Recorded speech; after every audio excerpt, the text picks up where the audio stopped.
Donald Trump delivered a restrained and sober speech from the stage at the Republican convention in Cleveland last night, where he described a nation in a world essentially falling apart and pitched himself to voters as the world's and the nation's only hope.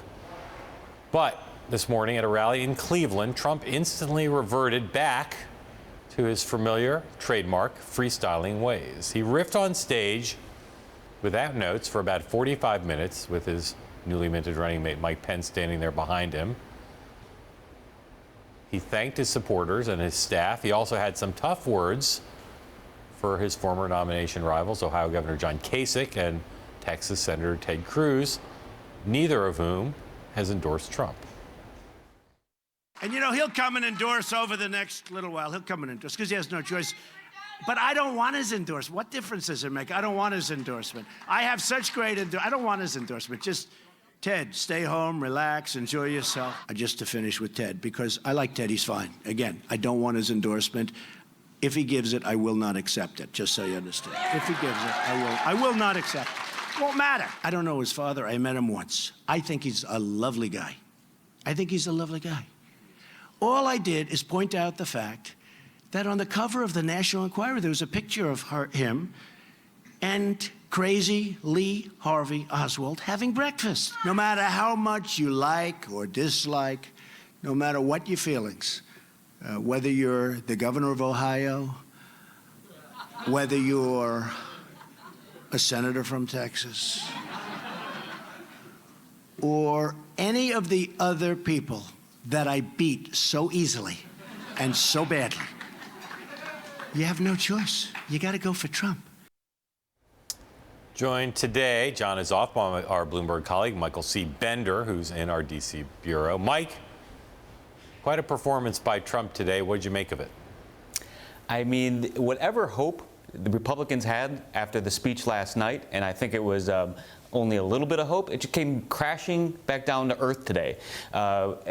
Trump, Trump can't win this election with 30%, 40% of the vote like he was doing in the primaries. He's got to reach out to undecided voters. He's got to reach out to independent voters. And I just don't see where, I'm not sure where he scored last night with them, but if he did, those victories were lost today. This thing was supposed to be a thank you rally for his supporters, for his volunteers, and it turned into another one of these freestyling, comedy routines. It reminded me, frankly, of the call he did a few weeks ago with his surrogates.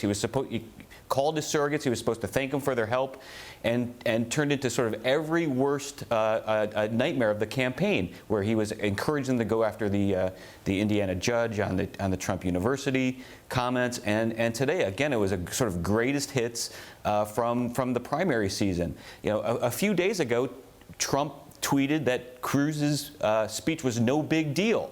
Well, obviously it's not.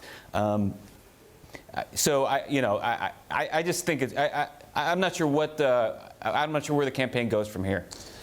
No, I was in the room this morning for it, and I have to say, just as a matter of pure entertainment, this is what the kids call peak Trump. I mean, he had the room cracking up. He did thank his supporters, and there was a lot of goodwill in the air. And I think we saw more chemistry with Mike Pence than they had just a few days ago. But if people were looking for last night's convention speech to be a template for a new stump speech, forget it. And while he did, of course, talk about Hillary Clinton today, he certainly used a fair amount of time talking about other stuff, which a lot of Republicans think won't help. I will say the Cruz thing is an interesting gambit. Some are looking at it and saying the reason he raised this question, all these questions about Cruz, was to put himself front and center back in the news, not let his convention fade away to try to take some of the oxygen away from Hillary Clinton's running mate announcement, which again we expect either later today or tomorrow. Well, he certainly did that, and but how long will that last? And is he going to have another ace in his pocket tomorrow for when the announcement happens?